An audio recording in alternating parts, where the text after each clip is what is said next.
Jangan lupa di-subscribe, like, dan share. Oke, terima kasih. Assalamualaikum warahmatullahi wabarakatuh. Bertemu lagi dengan channel CC Karolia nih. Kali ini kita bertemu lagi dan kita akan membahas soal PJOK, PPPK 2021, kompetensi profesional, persiapan seleksi tahap 3, kunci jawaban dan pembahasannya. Langsung saja kita ke nomor 1. Pengetahuan dan keterampilan menyelamatkan di air, permainan di air, gaya dada, gerakan meluncur, serta nilai-nilai yang terkandung di dalamnya tepat digunakan untuk pemenuhan tujuan pembelajaran pada lingkup pembelajaran A. Renang, B. Aktivitas akuatik, C. Permainan air, D. Aktivitas uji diri. Pembahasannya, aktivitas akuatik adalah segala kegiatan yang berhubungan dengan air. Contohnya olahraga renang, polo air, loncat indah, berselancar, arung jeram, dan sebagainya. Kunci jawabannya adalah B. Aktivitas akuatik.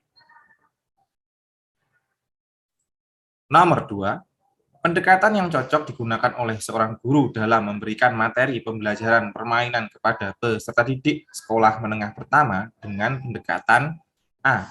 Tactical Games Approach, B. Motor Learning, C. Knowledge Approach, D. Practice Approach. Pembahasannya, pembelajaran motorik mengacu secara luas pada perubahan dalam gerakan organisme yang mencerminkan perubahan dalam struktur dan fungsi sistem saraf. Pendekatan permainan taktik, tactical game approach, adalah pendekatan dengan menggunakan permainan. Tujuannya agar siswa memahami manfaat teknik permainan tertentu dengan cara mengenalkan situasi permainan tertentu terlebih dahulu kepada anak. Practice approach, suatu cara paling efisien dan efektif untuk menyelesaikan suatu tugas berdasarkan suatu prosedur yang dapat diulangi yang telah terbukti manjur untuk banyak orang dalam jangka waktu yang cukup lama. Kunci jawabannya adalah B. Motor learning.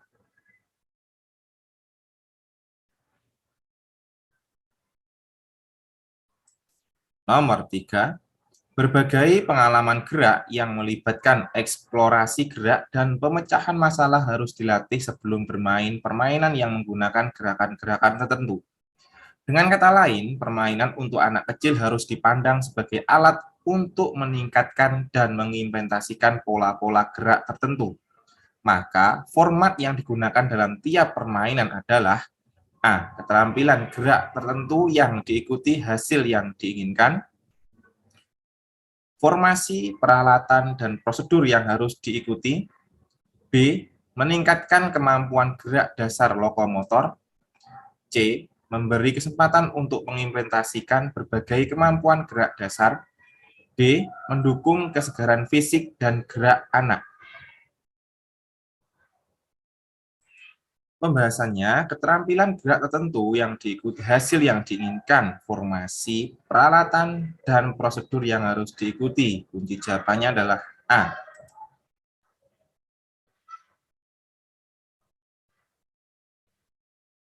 Nomor 4, dalam penerapan pola gerak dasar dalam pembelajaran Penjaskes Orkes agar siswa lebih mudah menguasai tugas gerak yang diberikan guru, maka A. Penyampaian materi dari yang mudah menuju yang sulit, B. Guru selalu mendemonstrasikan tugas gerak, C. Guru memperhatikan kemampuan awal siswa, D. Memperhatikan pertumbuhan dan perkembangan anak. Pembahasannya, guru memperhatikan kemampuan awal siswa. Jadi jawabannya adalah C. Jadi sebelum kita melaksanakan suatu materi atau kita memberikan tugas berupa praktik, kita harus tahu terlebih dahulu kemampuan awal anak itu seperti apa. Makanya kita pakai biasanya tes awal, kemudian tes akhir, pretest dan post-test. Kita lanjut ke nomor 5. Apabila di sekolah tempat guru mengajar kurang sarana dan prasarana pembelajaran yang representatif seperti alat dan lapangan olahraga, tindakan yang harus dilakukan guru adalah A. Memodifikasi alat pembelajaran dan peraturan. B. Peserta didik bebas melakukan aktivitas olahraga. C. Melakukan pembelajaran apa adanya. D. Guru tidak melakukan proses pembelajaran. Dan di sini pembahasannya adalah modifikasi alat pembelajaran dan peraturan. Kunci jawabannya adalah A. Oke. Pembahasannya seperti itu ya, kita jabarkan. Baik, setelah kita melalui proses pembelajaran, ternyata ada satu materi yang mungkin sarana prasarannya kurang, dan mungkin tidak ada di sekolah tersebut. Apakah yang harus kita lakukan? Apakah tidak usah ada pelajaran atau materi tersebut? Tidak, kita harus lebih kreatif sebagai guru, yaitu apa? Memodifikasi alat maupun peraturannya.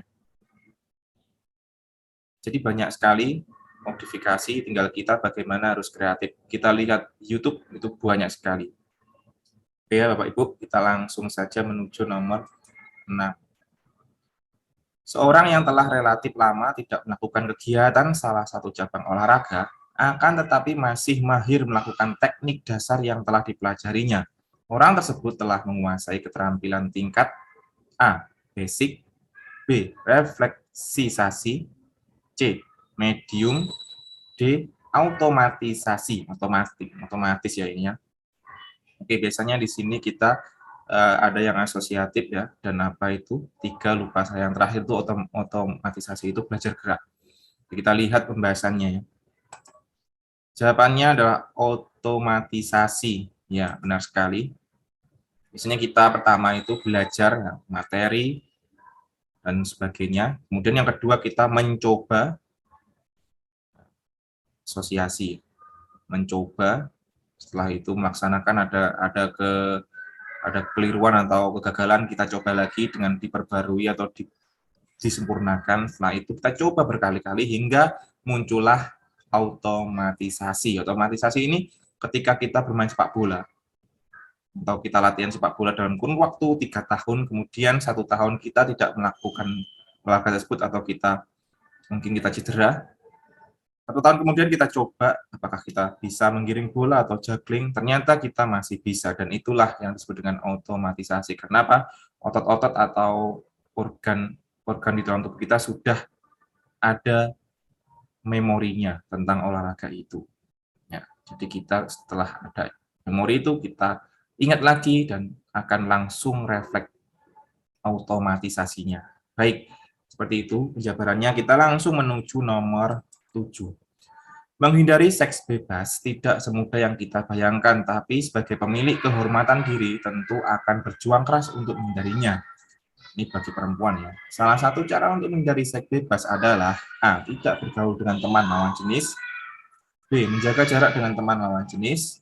C. Memilih teman bergaul. D. Berdiam diri saja. Ini jelas jawabannya. Kita lihat, memilih teman bergaul. Jawabannya adalah C. Kenapa memilih teman bergaul? Walaupun kita sudah menjaga jarak, kita sudah memilih teman lawan jenis juga, ya kita akan tetap menjadi objek apa? Objek orang-orang yang mungkin nafsunya tinggi. Nah, makanya kita harus memilih teman bergaul. Ya, teman bergaul itu memilih teman yang mungkin kita percaya, kita sudah dekat, atau teman yang baru yang sifatnya baik dari segi keagamaan, karakter dan sebagainya. Ya, jadi jawabannya D.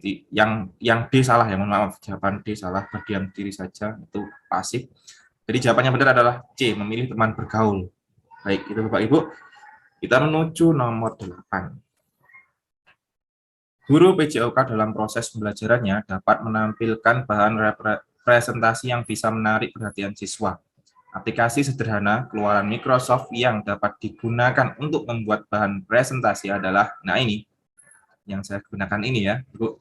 Jadi jawabannya jelas, yaitu Microsoft PowerPoint ya. Kita lihat jawabannya apa aja di sini. Ini fungsi dari Microsoft PowerPoint ya, sarana untuk mempermudah melakukan sebuah presentasi, membuat materi presentasi bentuk soft copy sehingga dapat diakses oleh berbagai perangkat gawai. Memudahkan pembuatan presentasi dalam bentuk slide, menarik dengan fitur audio, video, gambar, dan animasi, serta template yang akan dipergunakan. Mempermudah dalam proses pembuatan, pengaturan, dan mencetak berbagai slide, memberikan materi pembelajaran agar mudah dipahami pendengar atau audiens. Jawabannya adalah D. Microsoft PowerPoint. Jelas ini ya. Lanjut kita ke nomor 9. Melakukan aktivitas fisik seperti jalan, jogging, berenang, bersepeda merupakan contoh aktivitas untuk menjaga kesehatan tubuh, khususnya komponen A. Kelincahan, B. Keseimbangan, D. Daya tahan, C daya tahan, D. Kelenturan. Jawaban yang paling benar adalah apa? Tentunya adalah daya tahan. Kita lihat. Pengertian endurance atau kemampuan daya tahan tubuh seorang dalam waktu yang lama karena adanya jaminan kerja otot yang mengambil oksigen lalu disalurkan ke otot yang aktif. Jadi daya tahan itu kita menggunakan oksigen. Kalau yang menggunakan udah itu aja ya. Jadi kita menggunakan oksigen. Nanti kalau saya jabarkan yang lainnya kita tidak fokus. Lanjut saja kita menuju nomor 10.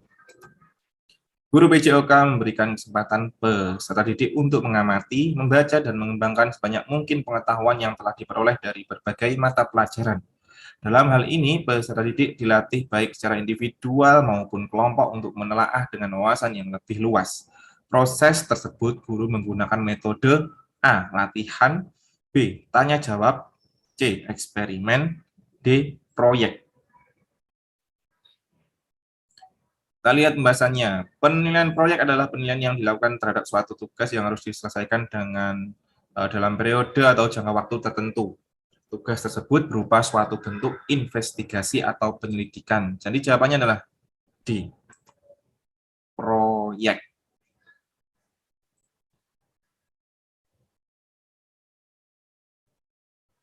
Nomor 11. Merencanakan seperangkat tugas dalam berbagai tingkat kesulitan yang disesuaikan dengan perbedaan individu dan yang memungkinkan peserta didik untuk beranjak dari tugas yang mudah ke sulit. Merupakan peranan guru PJOK dalam pengembangan gaya mengajar. A. Resiprokal, B. Konvergen, C. Komando, D. Inklusi. Pembahasannya, gaya mengajar resiprokal adalah salah satu gaya mengajar yang menekankan siswa lebih banyak aktif untuk belajar dan guru hanya berperan sebagai fasilitator yang memantau setiap kegiatan yang dilakukan oleh siswa di dalam pembelajaran. Model konvergen adalah model pembelajaran yang dilakukan melalui rangkaian pertanyaan-pertanyaan yang menghasilkan serangkaian jawaban-jawaban yang mengarah kepada penemuan konsep-konsep, prinsip-prinsip, atau gagasan-gagasan. Gaya mengajar inklusi adalah suatu gaya mengajar dengan cara menyajikan materi pembelajaran secara rinci dan menawarkan tingkat-tingkat kesulitan yang berbeda secara berurutan, yang bertujuan agar siswa kreatif dan mendapatkan kemudahan dalam mempelajari suatu keterampilan gerak. Jadi kunci jawaban di sini adalah D. Inklusi. Selanjutnya 12. Kemampuan mengembangkan variasi secara kreatif dalam pembelajaran PJOK sangat penting dimiliki oleh guru PJOK. Karena guru yang kaya dengan variasi materi pembelajaran akan berdampak langsung kepada siswa sebagai berikut. A. Meningkatkan unjuk kerja siswa. B. Menghindari boredom. C. Meningkatkan prestasi belajar siswa. D. Meningkatkan kesegaran jasmani. Pembahasannya ini adalah boredom itu kondisi merasa tidak tertarik dengan sekitar, bosan ya. Tidak ada yang dapat dilakukan atau perasaan bahwa hidup membosankan. Penyebab umum gejala ini adalah kebosanan dapat menjadi hal normal dan hanya menjadi indikator penyakit yang mendasari jika perasaan menjadi berlebihan, menguras tenaga dan pikiran, serta mengganggu kehidupan sehari-hari. Kunci jawabannya adalah B. Menghindari boredom, kebosanan. Makanya kita harus memiliki variasi-variasi materi pembelajaran. Nomor 13, Anak yang memiliki kecenderungan unggul dan mampu dalam memanipulasi objek dan senang serta terampil dalam latihan-latihan fisik, ini merupakan cerminan anak memiliki dominan kecerdasan. A. Kecerdasan tubuh kinestetik, body and kinestetik. B. Kecerdasan spasial. C. Kecerdasan musik. D. Kecerdasan verbal. Jadi di sini yang paling jelas adalah kecerdasan kinestetik ya, jawabannya A. Karena kita memanipulasi gerak objek dan tidak pernah berhenti untuk bergerak. Seperti kita ya, para guru olahraga, dulunya kita tidak mudah untuk berhenti, tidak mudah untuk duduk, kita selalu bergerak. Lanjut kita ke nomor 14. Interaksi sosial akan dapat memudahkan perkembangan anak sesuai dengan teori Vygotsky yang menggambarkan adanya daerah perkembangan proksimal atau zone of proximal development ZPD yang berarti A. Interaksi sosialnya perlu direncanakan dalam pengembangan potensi anak. B. Anak dalam pengembangan potensinya perlu bantuan ahli atau teman yang lebih tahu. C. Anak sudah memiliki kemampuan yang mendasar. D. Anak dalam pengembangan potensi sudah dibawa sejak lahir. Dan di sini pembahasannya menurut teori Vygotsky, zone of proximal development merupakan celah antara actual development dan potential development, di mana antara apakah seorang anak dapat melakukan sesuatu tanpa bantuan orang dewasa, dan apakah seorang anak dapat melakukan sesuatu dengan arahan orang dewasa atau kerjasama dengan teman sebaya. Kunci jawabannya adalah B. Anak dalam mengembangkan potensinya perlu bantuan ahli atau teman yang lebih tahu. Nomor 15. Perkembangan kemampuan fisik berkaitan dengan keterampilan motorik yang berhubungan dengan anggota tubuh atau tindakan yang memerlukan A. Koordinasi antara saraf dan otak. B. Koordinasi antara panca indera dan anggota gerak. C. Koordinasi antara mata dan kaki. D. Koordinasi antara mata dan tangan. Jawabannya menurut saya jelas, jadi sini hubungannya kemampuan fisik dengan keterampilan motorik ya, dengan anggota tubuh itu ada hubungan antara saraf dan otak. Ya, kita lihat jawabannya. Ya, jawabannya A, saraf dan otak. Kenapa? Karena jika terjadi sesuatu, kita pasti akan memasukkan sesuatu itu ke saraf, ya, kemudian akan dibawa ke otak. Otak akan memberikan umpan balik. Apa itu? Nah, jika membutuhkan tendangan atau membutuhkan hindaran, ya mungkin kalau sepak bola, kalau silat kita butuh refleks untuk menghindar, maka otak akan memerintahkan saraf-saraf untuk menghindar. Jadi gerakan anggota tubuh kita akan menghindar tangkisan atau hindaran. Jadi seperti itu. Jadi jawabannya adalah A. Langsung kita menuju nomor 16. Proses pendidikan yang bertujuan untuk mengembangkan kepribadian, pola pergaulan, dan bagaimana norma dalam menempatkan diri terhadap lingkungan yang lebih luas. Lebih dominan dipengaruhi oleh A. Pemusatan latihan olahraga. B. Pendidikan di masyarakat. C. Pendidikan keluarga. D. Pendidikan dan latihan di klub olahraga.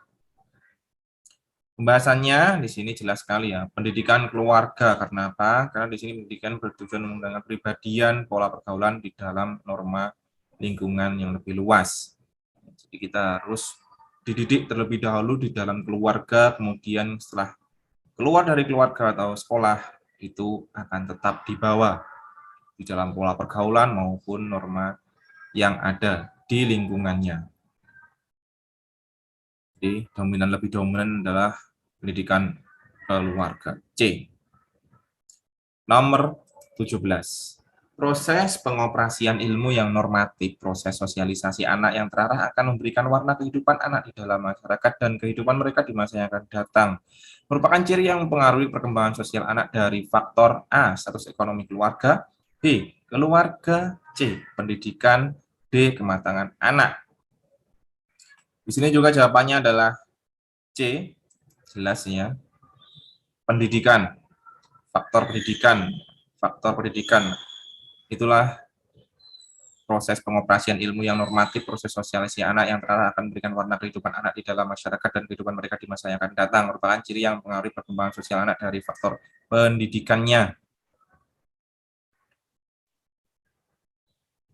Selanjutnya, nomor 18.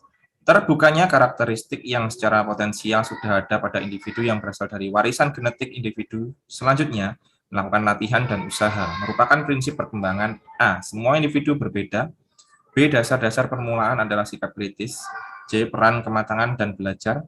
D. Setiap perkembangan mempunyai perilaku karakteristik. Pembahasannya, prinsip-prinsip perkembangan adalah pola-pola umum dalam suatu proses perubahan alamiah yang teratur, universal, dan berkesinambungan. Yang dimaksud dengan perubahan yang teratur adalah pertumbuhan pada manusia yang berjalan normal mengikuti tata urutan yang saling berkaitan. Perkembangan merupakan hasil proses kematangan dan belajar. Dalam kehidupan sering sulit dibedakan perubahan yang merupakan hasil belajar dengan perubahan karena kematangan. Hasil antara keduanya sering terintegrasi, hanya dapat ditandai bahwa perubahan karena belajar diperoleh dengan usaha, sadar, atau latihan. Jadi kunci jawabannya adalah C. Peran kematangan dan belajar. Nomor 19. Belajar gerak adalah suatu proses yang dilibatkan dalam melakukan gerak dan penyaringan atau seleksi suatu keterampilan motorik dengan mengaitkan ilmu motor learning dan motor kontrol sebagai A. Alat perantaranya, B. Konsep keterampilan motorik, C. Hasil akhir belajar gerak, D. Materi proses pelaksanaannya. Pembahasannya di sini keterampilan motorik adalah kemampuan untuk menggerakkan anggota tubuh seperti kepala, bibir, lidah, tangan, kaki, dan jemari. Gerakan-gerakan tersebut belum terlalu terlihat ketika bayi baru lahir, namun secara perlahan akan mulai terbentuk seiring tumbuh kembangnya. Kontrol motorik adalah pengaturan gerakan pada organisme yang memiliki sistem saraf. Kontrol motorik mencakup refleks serta gerakan terarah. Kunci jawabannya adalah B.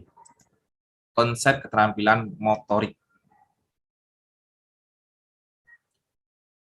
Nomor 20, dalam proses pembelajaran peserta didik melakukan gerakan yang telah dipelajari dan memberi penjelasan di depan peserta didik lainnya adalah tahap A. Mencoba, B. Mengkomunikasikan, C. Menanya, D. Mengamati. Ini proses saintifik ya. Kalau kita memberi penjelasan berarti kita presentasi di depan, namanya mengkomunikasikan. Jelas sekali ini paling mungkin banyak yang keluar ya. Jawabannya B, kita lihat.